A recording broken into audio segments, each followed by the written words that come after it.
By the time Ruth Calder found the horse thief, the child in the wagon had gone so quiet the harness bells sounded loud as church iron. She reined up on the far side of the draw and let the gelding stand with one hind hoof cocked, steam lifting off him in the blue dark. Below her, a buckboard leaned in the ruts like a tired man at prayer. One wheel was rimmed with frozen mud. The mare in the traces was lathered white along the chest. A lantern swung under the seat, throwing a weak amber arc over a blanket roll, a medicine satchel with no doctor attached, and the bent shoulders of the man she had been tracking since noon. He was on one knee in the snow, one hand braced on the wagon bed, the other cupped under the small face of the child bundled there. Most wanted men, when they heard a saddle creak behind them, went for the dark or the gun. This one only looked up. He had a cut over one eyebrow, and snow melted in his beard.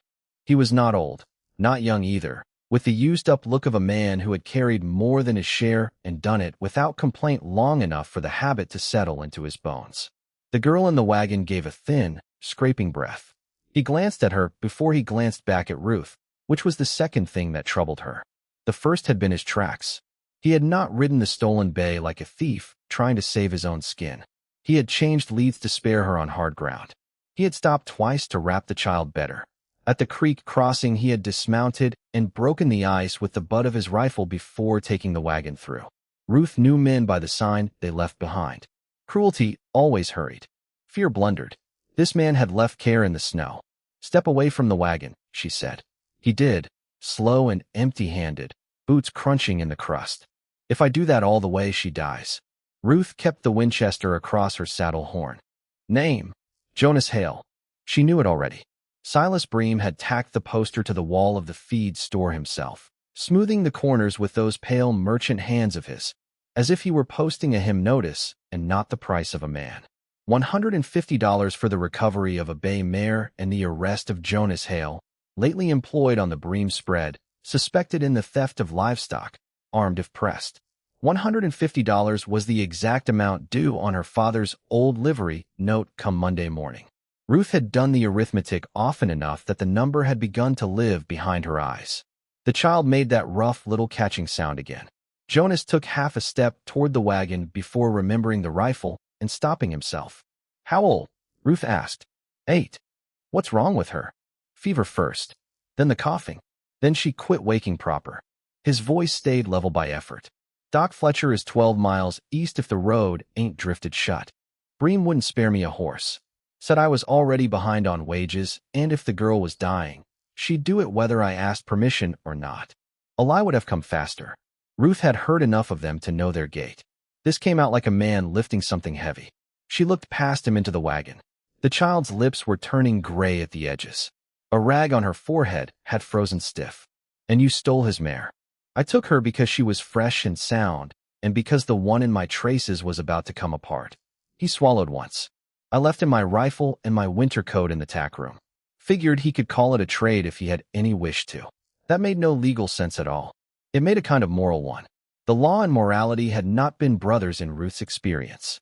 If you're listening tonight with a dish towel over one shoulder, or a knitting basket at your feet, or just your own long day finally letting go of you, tell me where this story finds you.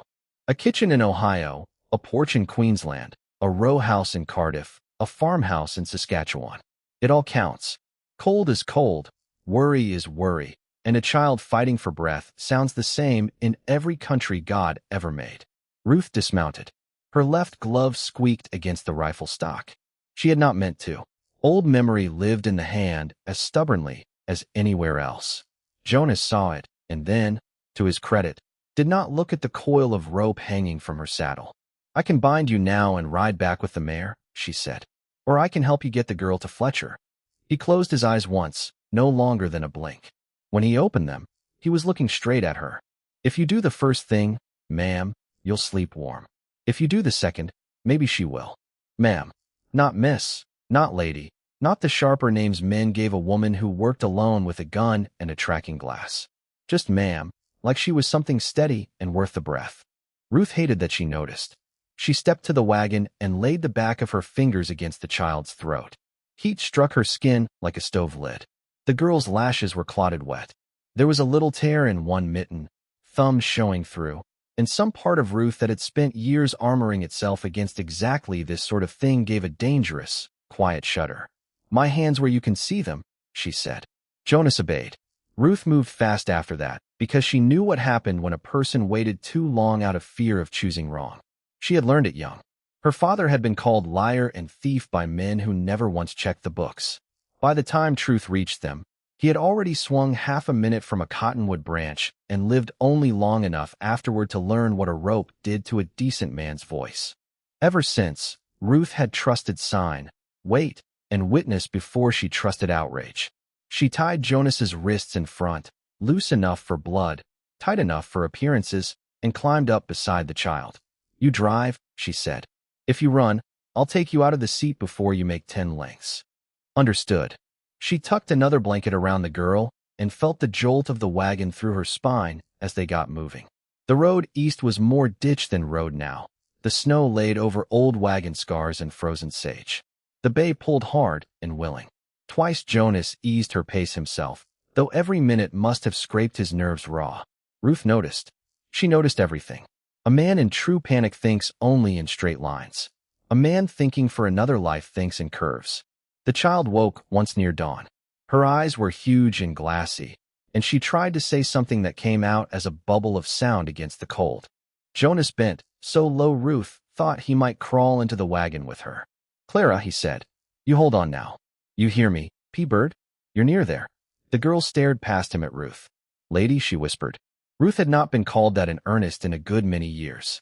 "I'm here." Clara blinked, then went under again. The doctor lived in a narrow house east of town with frost thick on the window corners and a barn that smelled of iodine and old hay. Fletcher answered in his drawers and boots, one suspender hanging, beard mashed flat on one side. He began swearing at the sight of them and did not stop until he put fingers to Clara's throat. Then his whole face changed, and he said, "Inside. Both of you." Now, Ruth stayed in the doorway while Fletcher and his wife worked over the child near the stove. Steam rose from kettles. Mustard and camphor stung the air.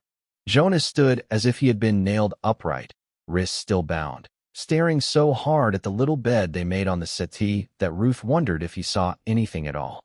Mrs. Fletcher took one look at the rope and one look at the girl and said to Ruth, "You can untie that in my house." Ruth did not answer. She cut the rope instead. Jonas rubbed his wrists but said nothing. Not surprise, not thanks. His gaze stayed on Clara, and in that silence Ruth felt the shape of him more clearly than if he had offered her a whole sermon. This was a man who knew gratitude could wait when breath could not. Morning came thin and bright on the drifts. Fletcher finally straightened, wiped his hands, and said, "She'll keep if the fever breaks by nightfall." Jonas sat down hard on the nearest chair, elbows on knees, face in both hands. Ruth stepped onto the porch to breathe air that had not passed through fear first. The bay mare stood at the hitch rail, hip cocked, ears flicking toward the barn. She was Bream stock, all long shoulder and good feet. $150 tied up in hide and bone, and the man inside that house. Ruth reached into her coat for the poster, felt the paper crackle, and held it a moment without looking at it. Jonas came out after a while, closing the door gently behind him. "If I say thank you now," he said, "it'll sound smaller than what it is." "Then don't." He nodded at that like it was fair. Wind moved the hair at his temple where the cut had dried dark. "You'll lose the bounty. I know arithmetic. I got $32 in my bedroll, and a silver buckle worth maybe 10. Won't mend what this costs you." "No." He looked west, toward the road back to town and trouble. "If I stay, Bream hangs a story on me, and the town will nod along because he's Silas Bream, and I'm a hand with bad luck. If I run, that story grows legs of its own." Ruth studied him. "Did you steal from him before tonight?" "No." "Did you ever mean to?" He gave the answer without hurry.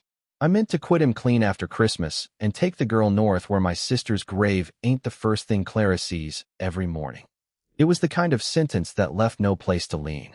Ruth tore the poster once, then again. The pieces fell around her boots like pale leaves on snow. Jonas watched them drop. For the first time since she had met him, his control loosened. Not much, just enough for the truth of his relief to show through. It made him look younger and lonelier both. "Ride west by the creek bottoms," she said. "There's timber enough to cover you till the county line. Leave the mare at the O'Malley place past Elk Draw. Tell them Ruth Calder said they'd get her back with a receipt in spring. You trust me that far? She thought of the careful tracks, the traded coat, the way he'd said if you do the second, maybe she will. Far enough. He took one step down the porch, then stopped and turned back. You should know something before I go. Bream didn't just deny me a horse. He docked my pay all autumn for feed he never issued and tack I never drew. He keeps 2 ledgers, one for men to sign, one for himself. Ruth felt something in her chest go still. Her father had once said the cleanest theft in the world was done with ink. Can you prove it? Not now. She held his gaze a moment longer, then tipped her head toward the saddled bay. Go. He did. He mounted like a man born to good horses, light and respectful, and when he wheeled her around, the mare turned with a softness Ruth had only seen in animals handled by hands that never lied to them. He looked back once from the road, not long enough to make a promise, only long enough to let her know he understood the weight of what she had done. Then he was gone, and Ruth was left with the cut pieces of a poster at her feet, the doctor's chimney breathing into the morning sky, and a future that had just changed shape so completely there was no honest way to pretend otherwise. By noon the news outran her home. It always did in a town that small. By the time Ruth swung down in front of the livery on Cedar Street, the barber had already carried one version to the mercantile. The mercantile had improved it for the church ladies, and the church ladies had delivered a respectable 3rd version everywhere that butter could be churned or shirts could be ironed. In the first, Ruth had lost her prisoner in a snow squall. In the second, she had taken a bribe. In the third, which had the neatest stitching on it, the child had been invented after the fact by a woman too soft-hearted to do a man's job. Ruth heard all 3 before she unsaddled. Her father's sign still hung over the stable doors, Calder livery and board. The paint flaked down to ghost letters. Inside, the place smelled of oats, leather, and the old sweetness of wood that had weathered honest use. It was not much to fight for if you liked shiny things. To Ruth, it was every nail her father had driven after sunup, every winter he had stood with his shoulders bent to keep them fed, every lesson he had taught, without ever once sitting down to call it teaching. She ran the place now with 2 boarders for hire horses, a broken windmill out back, and a note at the bank sharp as a knife blade. Mrs. Givens came through from the tack room carrying a basket of mended blankets and clicking her tongue against a bad molar. She was built like a stove and had a habit of setting anything that troubled her down harder than necessary. You did it then, she said. I did. Did the girl live? Ruth stripped the saddle and hung it. Doc thinks so. Mrs. Givens nodded once and looked at Ruth's face a little too long. Then fetch the gray in before your fingers go wooden. Bream's been here twice already and left angry both times, so expect him more polished on the 3rd. That was exactly Silas Bream's way. He did not waste temper where courtesy could wound deeper. He arrived an hour later in a dark coat with not a speck of mud on the hem, hat brim flat as a rule edge.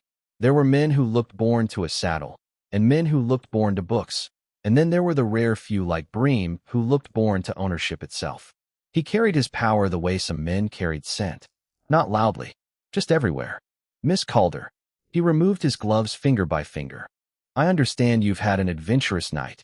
I've had work. And the result of that work is my mare spent, my hired hand vanished, and my county left to wonder whether contracts mean anything anymore. Ruth went on currying the gray gelding. Your mare will be back by spring. How reassuring. His smile had no weather in it. You were engaged to return the mare and the thief. I was engaged to use judgment. Judgment. He glanced around the stable as if evaluating lumber. A costly luxury for a woman in debt. That landed because he had aimed well. Ruth kept her strokes even. Say what you came to say. He stepped closer, boots clean on her father's worn planks. I purchased your note from First Territorial Bank this morning. Generous, really. It spares you the embarrassment of public demand.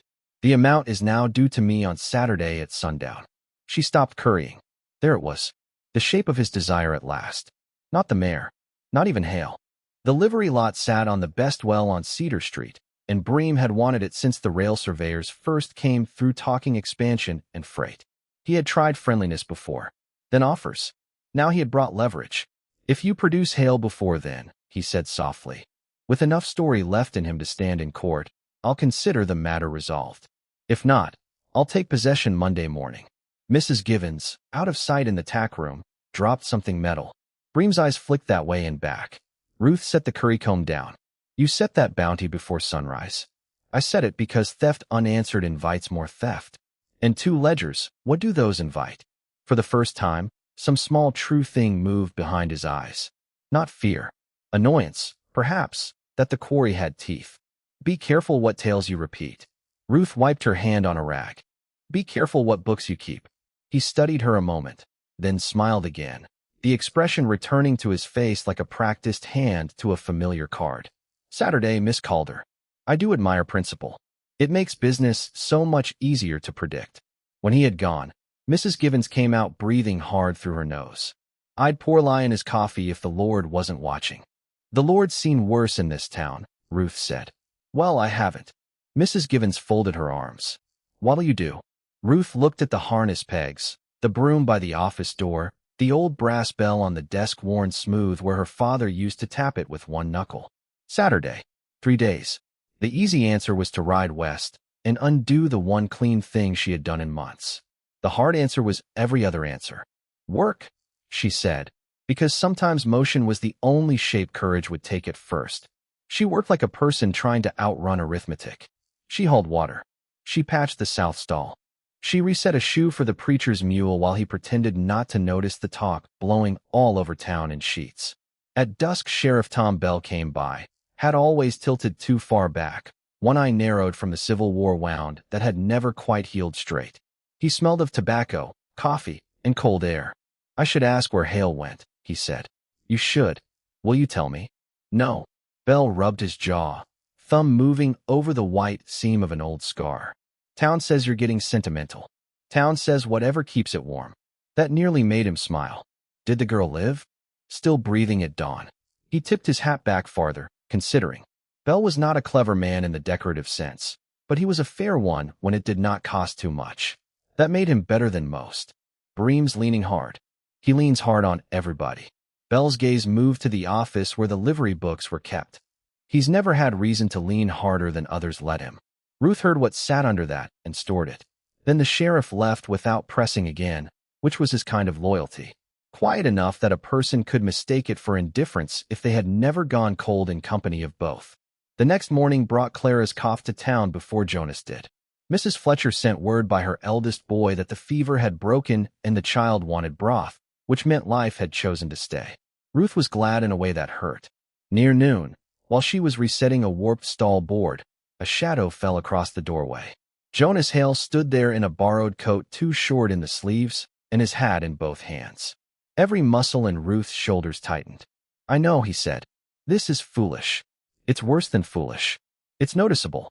Clara wouldn't settle till I came back and told you myself. He held out a folded square of cloth. Inside lay the silver buckle and the $32 he had mentioned on the porch. It is not enough, but it's what there is. Ruth did not take it. If Bream sees you in town, he'll have you. I came by the alley. That is not as secret as men think. He almost smiled, but worry cut it off halfway. Then let me say it quick. She sat up this morning. Asked if the lady with the winter eyes was cross because I took the horse. Ruth stared at him. Winter eyes. Her words, not mine. Mrs. Givens made a noise from somewhere behind them that suspiciously resembled a snort being smothered in an apron. Jonas laid the money on the feed bin. I can go now. Ruth should have let him. Instead, she heard herself say, that bay mare of Bream's. She listened to you. He looked back. Horses always do if you quit trying to win arguments with them. She leaned against the post, arms folded. That's not what I asked. No, he stepped just inside the door, where the light caught the roughness in his face and the restraint in it too. I broke colts for army buyers in Kansas before I came here. My father trained wagon teams. My wife used to say I had more patience for animals than for people, which was unfair to both species. There was no soft way to step around the dead in a sentence like that. Ruth heard wife and knew enough not to ask the follow after it. Jonas saved her the trouble. She and our boy went into the Platts 6 winters ago when the ferry line snapped. He said it like a fact that had long since burned through weeping and come out the other side as weather. My sister died the next spring. Left Clara with me. Since then it's mostly been me and a child, and whatever work would keep us fed. Ruth looked at his hands. Broad-palmed, nicked at the knuckles, careful even at rest. A horseman's hands. A man could spend his whole life saying who he was and not tell the truth as plainly as his hands did when he thought no one was looking. "You should leave," she said, and her voice came out lower than she intended. "I will." He hesitated. "But before I do, Bream keeps one ledger in the office safe and another in the false bottom of the oats chest by the west stall at his home barn. I saw him move it there in October. If you ever need a place to begin, begin under the grain." Ruth's pulse changed. "Why tell me?" "Because you believed what was in front of you instead of what was easiest. A man ought to repay that while he's still got the chance." He picked up the worn bridle hanging nearby, ran his fingers once along the cheek strap, and said, almost as if he were speaking to the leather more than to her, "A horse will tell you the truth about a hand long before a town will." That line settled in the stable and stayed there. Ruth took the money then, though she knew it would not help enough. Their fingers brushed. Nothing happened that would matter to anybody else. To Ruth it felt like touching a live fence she had not known was still strung. He saw it in her face and moved his hand back at once. Another point in his favor. Men who noticed boundaries without being taught them were rarer than rain in August. "You have until dark to get clear," she said. He nodded. "There's work north of Casper come spring. If I reach it, I can send more." "Don't." His eyes held hers. "Why?" "Because if you send money, Bream finds a trail. If you don't, only I have to remember what you owe." "And what do I owe?" It was too large a question for that doorway, for that morning, perhaps for either of them. Ruth opened the cloth and pressed the silver buckle back into his hand. "You're child-grown," she said. "Start there." He closed his fingers over it slowly, like a man accepting orders he had no right to argue with. He left by the alley again, shoulders bent against the cold, and Ruth watched until the angle of the stable wall took him from sight. By evening, Bream's foreman was riding up and down Cedar Street asking after a man in a borrowed coat. By next week, Ruth no longer owned the livery. The transaction happened so cleanly it made cruelty look respectable. Papers were signed. Keys changed hands. Bream thanked her in front of witnesses for her years of diligence and allowed her 2 days to remove personal effects from the office her father had built with his own hands. Sheriff Bell stood by with the expression of a man swallowing nails one at a time. Mrs. Givens packed the ledgers so hard the corners bent. Ruth kept one thing Bream had overlooked because he did not yet need it. Behind the livery, beyond a strip of frozen yard and a line of leafless cottonwoods, lay a mean little parcel her father had homesteaded separate from the business lot. It held a spring, a slant-roof shed, and just enough rough ground to pasture 4 horses if the grass came decent. Bream called it a nuisance piece and left it alone. Ruth moved there with 2 cots, her tack, the old desk bell, and the kind of anger that does not smoke or blaze but banks itself low and hot for years. If you've stayed with me this far, think on this one a moment. When the roof over your head depends on doing the easy wrong thing, how many of us would still choose the harder right one? You can answer that in your own heart, if nowhere else. Most of life gets decided there first anyway. By the 7th dry summer after Jonas Hale rode west, Ruth Calder had become the sort of woman people stopped underestimating only after it cost them. Juniper Spring sat 10 miles outside town in a fold of land where the red hills broke enough to shelter grass.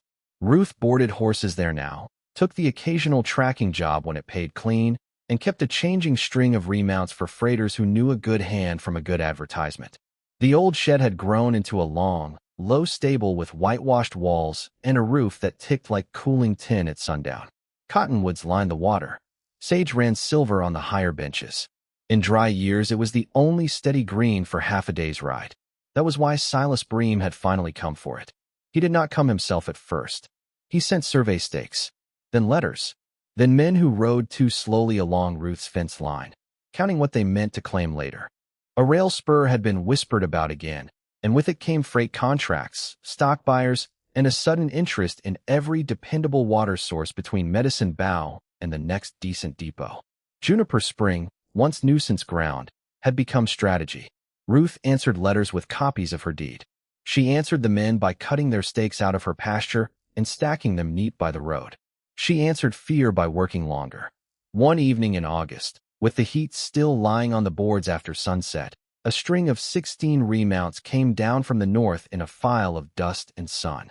Ruth was at the trough with her sleeves rolled, arm deep in a balking gelding's shoulder sore, when the lead rider drew up and said, "I hope this place still stood." The voice hit her before the face did. She turned. Jonas Hale sat a rawbone done like he belonged there. Older now, leaner through the cheeks, the beard streaked at the chin with first gray. Time had put some breadth on him, and a certain stillness too, the kind men earn when they have lived enough to stop proving every thought aloud. But the hands on the reins were the same. Gentle, precise, telling the horse the truth. For one strange beat, she could not connect him to memory because memory had kept him in snow and necessity, while here he was in full sun with dust on his boots and a decent saddle and two riders behind him waiting for orders. Then he smiled, and there he was. "Clara," Ruth asked before anything else. "Training with a nurse in Laramie. Talks more than both of us combined and eats like a hired hand." The smile deepened. "So I reckon she lived." Ruth wiped her wet hand on her skirt because all at once she had forgotten where to put it. "Looks that way." Jonas swung down. His hat came off in the same motion. "I never sent word because you told me not to." Seemed wiser to obey the woman holding the rifle. "That was years ago. I noticed. Heat did odd things to a body. Or maybe it was the sight of a man once carried only an unfinished thought, now standing close enough for dust to mark his cuffs." Ruth saw the sunburn at his neck, the old line of the scar above one eyebrow turned silver, the careful distance he gave her without seeming to. The two riders behind him began watering the string. One was a freckled boy with ears too big for his head. The other was Sheriff Bell's nephew Martin, now grown into all elbows and good manners. Jonas reached into his vest pocket and set something on the trough rail between them. The silver buckle. "Polished this time. I figured the debt had sat long enough," he said. Ruth looked down at it, and, for reasons she would have found hard to defend in a court of law, had to steady herself before looking back up. "I said the child grown, not the silver," returned. He rested one forearm on the rail. "Then you'll be glad to know I came with both. Clara writes a better hand than I do and gives orders like a field marshal. And you?" "I break horses for a remount outfit out of Casper. Half partner these days." He glanced around the spring, the stable, the fenced paddock, taking it in without any trace of pity. "You've made a place. I've kept one." There was respect in his face then, plain and unvarnished. It warmed her more than compliments would have. They talked while the horses drank, starting with practical things because adults with scars rarely trust anything else at first. Feed prices. The bad grass west of Elk Draw. 2 colts he had bought off a rancher who bred more height than sense. Only later, when the lights softened and Mrs. Givens came out with coffee strong enough to stand a spoon upright, did the conversation loosen into older ground. Clara, it turned out, remembered everything about that night except the fever. Jonas had married no one. Ruth had not either. He asked it without asking, pausing over the cup when Mrs. Givens casually mentioned there was no one to fix the north gate but Ruth herself. Ruth heard the question and did not punish him for it. By full dark, they were sitting on upturned buckets near the tack room, listening to horses chew and the crickets start up in the grass. "Bream still after this place?" Jonas asked. "He says the spring belongs to a broader claim now. Paper seems to grow where his wants do." Jonas's jaw set. "I saw one of his men on the road by your lower pasture." "I saw him too." He turned the coffee cup slowly between both hands. "There's something else. 3 months back, I sold 4 geldings to a buyer out of Cheyenne. Bream undercut the price and lost the contract. He asked who my best water stop was between here and town. I lied." "What did you tell him?" "That Widow Sutter's pond held year-round." Ruth actually smiled. "It dries to frogs by July." "That was my understanding." For a moment it was easy. Too easy, maybe. That had always been the dangerous kind. Ruth stood first, as if motion could cool what stillness had stirred. "You and your riders can bunk in the shed loft," she said. "Fresh hay on the left side. Supper if you don't mind beans. I've crossed 3 territories for worse." She almost answered lightly and did not. It felt safer to take the cups and move inside. He stayed 3 days because one of the remounts threw a shoe and another colicked mild, and because Bream's men kept circling like buzzards that had smelled a future carcass. On the second morning, Edwin Pike arrived at the gate. Pike had been Bream's bookkeeper for years, a narrow man with ink stains at the cuticles and a habit of rubbing each fingertip against the thumb as though forever counting something only he could feel. He would not dismount at first. kept looking over his shoulder at the road.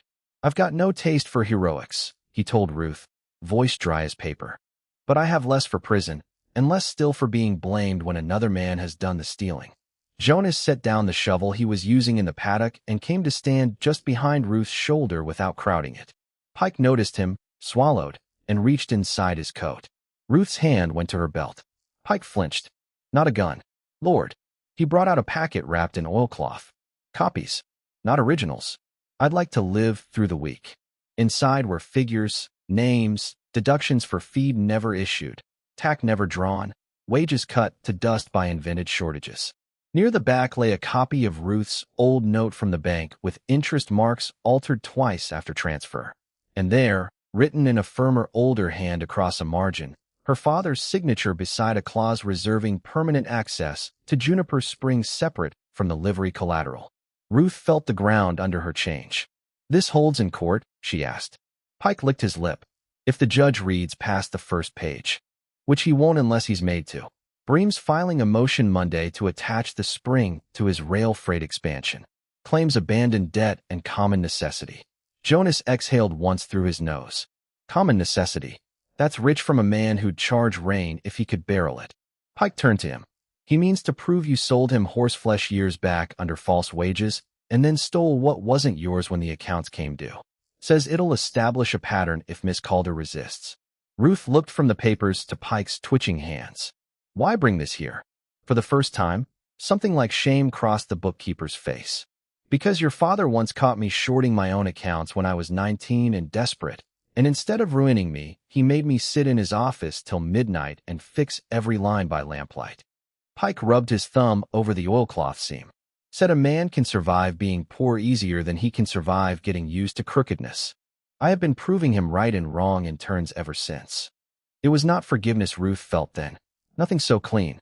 Only the old, strange way the world sometimes closed circles no one else could see. They had barely finished reading when the first smell of smoke came over the hill. Not cook fire. Not chimney wood. This had grease in it, and dry grass, and the sharp black edge of pitch. Martin Bell yelled from the upper paddock. Horses answered in a sudden rising thunder, hooves striking rail, metal, earth. Jonas was moving before the shout finished. "North fence." Ruth ran with him. What Bream could not buy, he had decided to scare. Fire had started low in the greasewood beyond the pasture, where late summer had left the brush crisp as paper twists. Wind drove it south in hungry red licks. On the far line, two mounted men wheeled away hard, silhouettes only, but one had Bream's foreman's broad shoulders and mean seat. "Get the remount string into the creek bed," Ruth shouted. Martin and the freckled boy bolted for the gates. Horses screamed. A rail cracked under the press of bodies. Smoke hit low and thick, bringing tears with it. Ruth vaulted the fence instead of using the latch and went straight for the lead mare, because if she turned, the others might follow. The heat slapped her face before the flames were even close. "Easy," she barked, one hand up. "Easy now." The mare's eyes rolled white. A gelding struck out and caught Ruth high in the thigh with a glancing kick that numbed half her leg. She kept moving. Beside her, Jonas cut left, using his voice not loud but certain, shaping the panic downward. The line bent. One horse broke. Then three. Then the whole first row started toward the creek opening where Martin had the gate half clear. From somewhere behind came the dry report of a rifle shot. Then another. Not aimed to kill. A worse choice. Meant to turn the herd back into the fire. Jonas swore once. "They're driving them." Ruth saw it then. Bream's men on the ridge, firing into the dust to twist the horses wild and make accident look like weather. If the remount string burned or broke legs in the chaos, Jonas lost his contract, Ruth lost her boarders, and Juniper Spring turned from a business into a burden no bank would back. It was a clean ruin, tidy on paper, vicious everywhere else. She grabbed the lead rope of the mare and ran. Action has its own language. No room in it for memory unless memory is useful. Ruth gave herself to the work of feet, breath, rope, timing, gait, creak. Turn the shoulder, not the head. Let fear have somewhere to go besides straight through you. Dust thickened. Smoke laid hot grease on the tongue. A horse went down and was up again. Martin yelled. The boy lost his hat. Ruth heard Jonas calling counts as if numbers alone could hold the world together. Then Pike's packet, which she had shoved into her waistband, slapped once against her hip and almost fell. She caught it, and in that absurd instant remembered the false bottom oat's chest, the extra ledger, her father's midnight office, the long patient theft done in ink. The revelation did not save anything. It only made the fire larger. Bream had been stealing from the living and the dead for years, and if they survived this, there would be more at stake than one spring. A stillness came over Ruth then, only a second long. The kind that visits in the center of danger when the mind understands exactly what the next bad turn will cost. She saw the upper latch on the creek gate hanging crooked, saw the last 4 remounts bunching wrong, saw, beyond them, her own old sorrel mare, Daisy, tied too short to the post near the shed because Ruth had meant to move her and hadn't yet. Ruth changed direction. "Leave it," Jonas shouted, seeing before he understood. But Daisy was 30 years of labor translated into horseflesh. Her father's last traded mare. The animal that had packed her through winter jobs, drought drives, lonely hunts, and the first raw months after the livery was taken. A person is foolish to love tools. Ruth knew that. She also knew the difference between foolishness and loyalty, and had built her life on the latter. She ran through smoke so thick it turned the world to pulse and ember. Daisy rolled her eye and pulled back hard, rope digging at the post. Ruth slashed once with her knife. The mare surged free just as a burning clump of brush struck the shed wall and burst apart in sparks. Behind her, one of Bream's shots found what fire had missed. The top hinge of the gate blew. The whole north panel shuddered, lifted, and came down like a felled tree. Ruth half turned at the sound. Too late. The gate hit her across the calf and drove her sideways into the dirt. Pain flashed white. Daisy tore loose. Smoke folded over everything. She heard horses pounding past, and the crackle deepening to roar.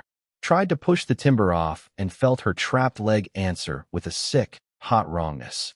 A shadow moved through the smoke toward her. Not fire. Not horse. A man.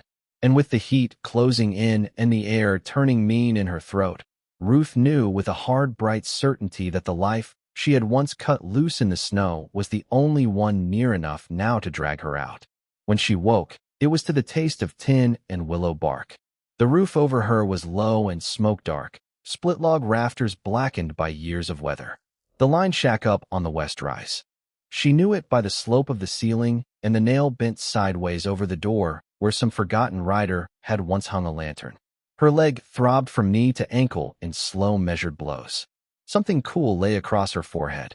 Jonas sat beside the bunk, shirt sleeves rolled, one forearm bandaged, soot still ground into the lines of his skin. A kettle steamed on the stove. Outside, wind moved through grass with the hush of distant surf.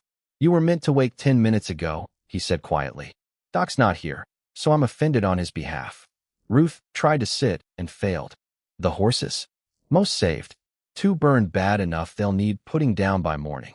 His voice went rough on that, and smoothed again. The stable wall held. Martin's got the men walking the pasture line.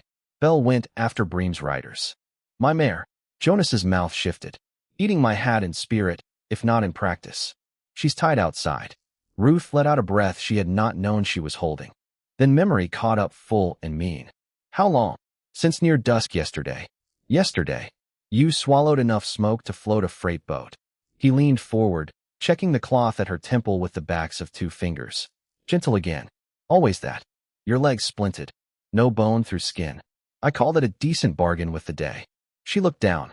Pine slats, torn sheet strips, swelling already changing the shape of her boot. "Who hauled me in?"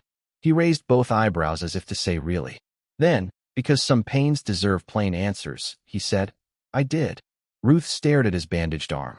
Burn blisters had risen angry and clear along the wrist where the flames must have kissed him. "You were in the gate when it came down. I've had worse company." "You went back." "I did." There was no use dressing heroism in smaller words when both people in the room knew its size. Ruth turned her face away a little because gratitude in the immediate after of being saved always felt dangerously close to needing. She had built too much of her life on not needing anyone. Jonas spared her. He poured willow bark tea into a tin cup and held it out without comment. She took it. Their fingers touched again. This time neither moved too fast. After a while he said, "Pike told Bell everything before the sheriff even asked." Fire seems to loosen the spine in some men. That'll be new for Edwin. It is. Jonas leaned back against the wall. Fatigue had found him now that the work was momentarily done. It sat under his eyes in violet half-moons. Bell rode to town at first light for Fletcher and a warrant both. For arson? For fraud, if the judge's breakfast agrees with him. Jonas looked toward the door. Don't count on justice arriving in a hurry. But count on Bream hearing boots on his porch by noon. Silence settled, not empty, only full in a way that did not demand filling. Ruth sipped the bitter tea. Outside, Daisy stamped once and shook her halter chain. Jonas reached into his vest and drew out a small folding knife with bone scales worn smooth at the hinge. He set it on the blanket between them. Ruth recognized it at once. Her father's old jackknife. The one she had used to cut the rope on that winter porch. I thought I lost that. Jonas's thumb rested on the handle a moment before he moved it away. You shoved it into my hand after Clara slept, said I'd need it more than you. I kept meaning to send it back. His smile this time was tired and honest. Then years passed in the way they do. Ruth picked it up. Heat moved through her chest so slowly, she hardly knew it for pain until it was there. You carried this all that time. It reminded me not to turn into the sort of man who wastes mercy. The words sat between them. Ruth looked at the knife, then at him. I lost the livery because of that night. I know. I was angry. Not at you. At what it cost. At how long a clean choice can keep charging interest. She let the breath go. But I never wished it undone. Jonas bowed his head, once as if taking that into himself carefully. I came back twice before now, he admitted. Once 3 years after. Once 5. Reached the edge of town both times, and turned away like a fool. Figured if your life had gone hard on account of me, the kindest thing I could do was stay gone. You were wrong. I know that too now. Something I nodded then. Not all at once. Nothing true ever does. But enough. Ruth looked at his burned wrist. Bring your arm here. He did. She spread the ointment Fletcher's wife always kept in the line shack for freighters and laid it over the blisters in a careful cooling stroke. Jonas inhaled sharp once, and then held still, watching her work. A person's hands say more in tenderness than most mouths do in years. My father used to mend harness at the kitchen table, Ruth said. He'd curse every torn trace like it was a personal insult. Then he'd sit there patient as a saint punching holes, drawing it tight, oiling what cracked. She tied off the bandage and met Jonas's eyes. Most of us don't heal clean. We men like harness leather, punched through and pulled tight, but still good for the long haul. He looked at her for a long time after that. Not the hungry, kind of looking some men mistake for affection. This was steadier, almost reverent, and because it was that, Ruth let it stay. My turn, he said softly. He nodded at the splint. She let him adjust the wrappings and felt his hands, warm and capable, moving with the same patience he once used on Bream's frightened bay mare. Pain came and went in waves. Between them, the little stove popped. When the bandage was tied, Jonas rested his hand a moment on the blanket near hers, not touching, giving her the whole choice of the inch between. Ruth crossed it. His fingers closed around hers with such care it might have broken her if they had done anything else. The years between the porch in winter and the line shack in smoke folded down to something human-sized at last. If that landed somewhere tender in you, you are not alone. This is the part of a story that reminds us there are still decent things in the world worth staying awake for. If you want more like that, more stories where what is gentle proves stronger than what is cruel, that is as good a place as any to leave a like and stay near for the next one. Bell and Fletcher arrived an hour later in a spray of dust and worry. Fletcher set Ruth's leg proper, which meant a leather strap between the teeth and enough pain to clear every remaining false thought out of her head. Bell gave Jonas a look that started at respect and nearly climbed to gratitude before remembering itself into plain speech. We caught one rider. Lost the other in red wash, he said. Foreman named Dobb. Singing loud now that the song might save him. He paused by the bunk and pulled a folded paper from his coat. Judge signed the warrant. Also signed notice freezing Bream's claims till hearing. Ruth took the paper and scanned it. Juniper Spring, temporary protection, pending evidence of ownership and fraud. Not victory. Breath. Bell, she said, handing it back. The geldings Bream had impounded last month at his south lot. 2 carry my brand cut over with his. We can seize all stock under question. She thought of Bream's herd, the money in it, the ease with which she could call it payment for years lost, and almost no one would argue. Then she thought of the men employed there, the families eating because of those horses, and the way rot spreads when a wronged person decides any taking looks like justice so long as they are the one doing it. "Take mine," she said, "and Jonas's remounts if any were driven there. Leave the rest pending count." Bell's one good eye narrowed a fraction. He understood exactly what she had passed up. He said nothing, only folded the paper again and tucked it away. That was enough witness for Ruth. By dawn the next day, she was back at Juniper Spring on a wagon mattress, leg braced, temper sharper than the pain. Fire had blackened the north pasture and one corner of the stable wall, but the heart of the place stood. Martin and the freckled boy had saved more than anyone had a right to ask of them.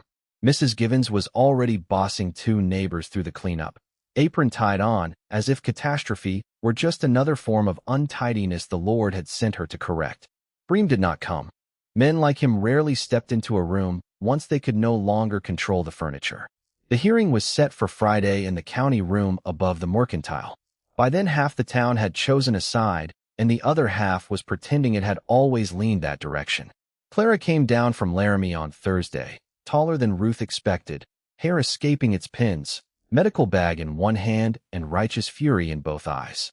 She kissed Jonas on the cheek, hugged Ruth too carefully because of the leg, and announced after one look around the yard, "If that man burns one more fence in my hearing, I will forget every lesson about Christian composure Sister Agnes ever tried to pound into me."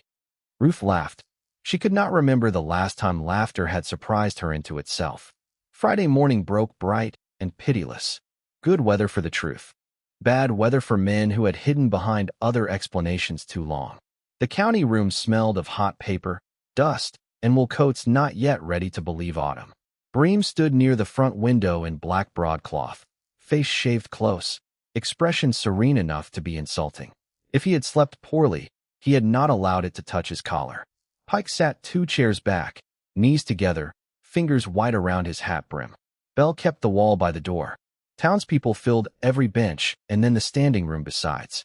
There are few entertainments in the world more magnetic than the possible humbling of a man who has mistaken other people's dependence for respect. Ruth came in on crutches with Jonas half a step to her left, not helping unless asked. That mattered to her. Clara took the seat on Ruth's right like a bodyguard in a nurse's dress. The judge, a red-nosed veteran of territorial days who disliked complications and adored order, banged the table and began. Bream's lawyer spoke first. Expansion. Community need. Debts long unresolved. Questionable character among opponents, including a confessed horse thief whose past conduct had burdened honest employers. He smoothed every ugliness into the language of public good so neatly Ruth almost admired the workmanship of it. Then Bell called Dobb, the foreman. Dobb lasted for questions. He admitted riding the North Ridge. Admitted firing to turn the herd. Admitted Bream had said no blood, just ruin.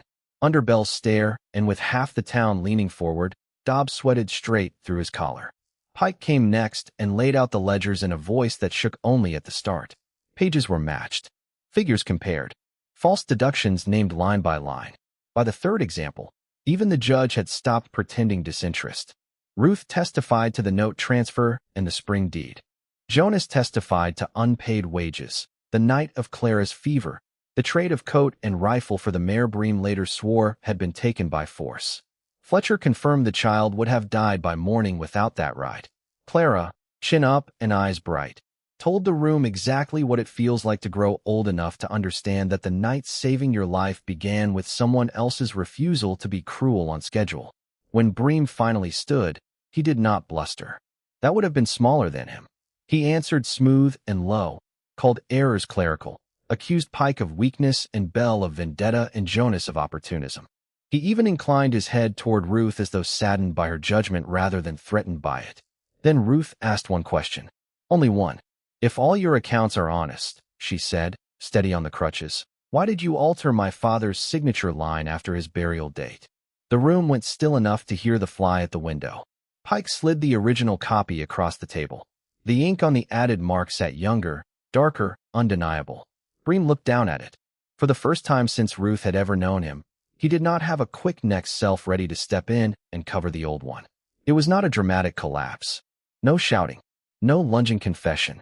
Just a man meeting the plain edge of the evidence, and discovering charm could not sand it smooth.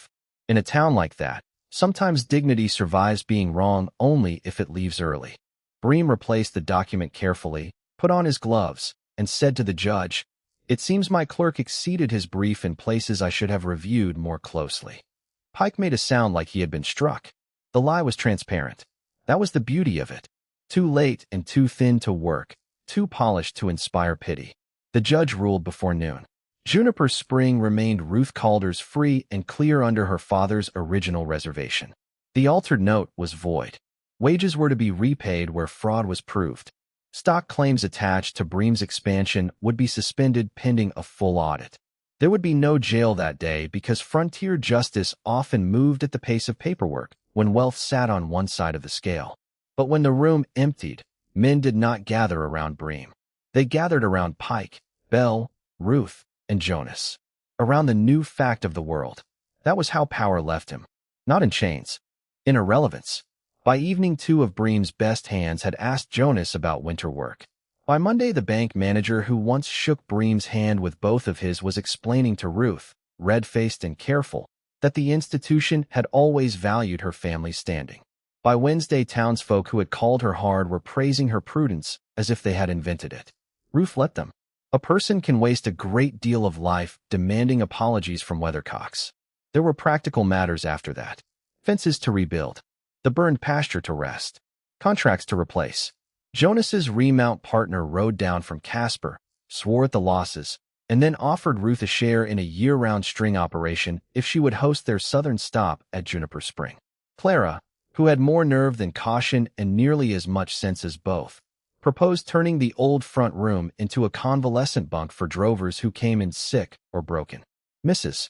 Givens declared she had been saying exactly this should happen for years, though no one recalled hearing it. Ruth and Jonas worked side by side through the turning season. He mended rails. She sorted accounts. They argued over feed ratios, laughed more often than either seemed prepared for, and learned the shapes of each other's quiet. It was not young love, bright and reckless and sure the world would kindly arrange itself around it. It was something better fitted to grown souls. Something built like a gate hung true after years of bad carpentry. It opened because both sides finally met where they should. One evening, while they stood by the spring watching the last of the repaired herd nose into water striped red by sunset, Jonas said, "I could ask this wrong in 10 different ways." Ruth kept her eyes on the horses. "Then best choose the 11th. He took that seriously. "I do not need saving, Ruth. And I know you don't either. But if there is room in what you're building for another pair of hands, and for Clara when she blows in with opinions, and for a man who has taken the long road to get back to one decent choice, I'd like to stay." Ruth considered the water, the cottonwoods whispering above it, the years behind her that had been all iron and weather and will. Then she considered the years in front, which for the first time in a very long while did not look like something she would have to shoulder alone. "There is room," she said. He let out a breath that seemed to have been waiting on that answer since the first snow drifted against Doc Fletcher's porch. "Good." She glanced over. "That all?" His mouth tilted. "No, but the rest can wait till after supper." So it did. Good things often improve by not being rushed. By the first real cold, Clara had hung curtains in the bunk room. Mrs. Givens had bullied half the town into a barn raising for the north wall, and Martin Bell had taken to stopping by on invented errands whenever there might be pie involved. Bream sold off his freight interests the following spring and kept a smaller herd south of town. People still tipped their hats to him out of habit. They simply did not stop what they were doing anymore when he rode past. Months later, when the pasture had greened again over the scar and the cottonwoods were thick with new leaf, Ruth stood in the stable doorway at dusk and watched Jonas show a half-broke filly how to trust a hand laid gentle on the neck. He had Clara's latest letter sticking out of his vest pocket and sawdust on his boots. He looked up, caught Ruth watching, and came to stand beside her without speaking. The evening smelled of clover, horse sweat, and bread cooling on the windowsill. Somewhere beyond the bunkroom, Mrs. Givens was telling Martin Bell that no man needed 3 helpings unless he planned to hoe potatoes by moonlight. Ruth leaned her shoulder against the frame. Jonas folded his arms and looked out over the yard that now held their work in every direction. Funny thing, he said at last.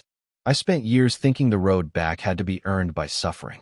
And his hand found hers easily now. Turns out what you spare in this world has a way of riding home. From the road, the place showed one amber window above the stable, two figures standing shoulder to shoulder in the doorway, and the horses moving slow and peaceful through the blue evening grass. Next time, I'll tell you about the preacher's widow who bought a condemned ranch for $1 and found a locked cellar under the kitchen floor that half the county had reason to fear. Until then, keep a little room in your heart for mercy. It does more work than thunder ever will.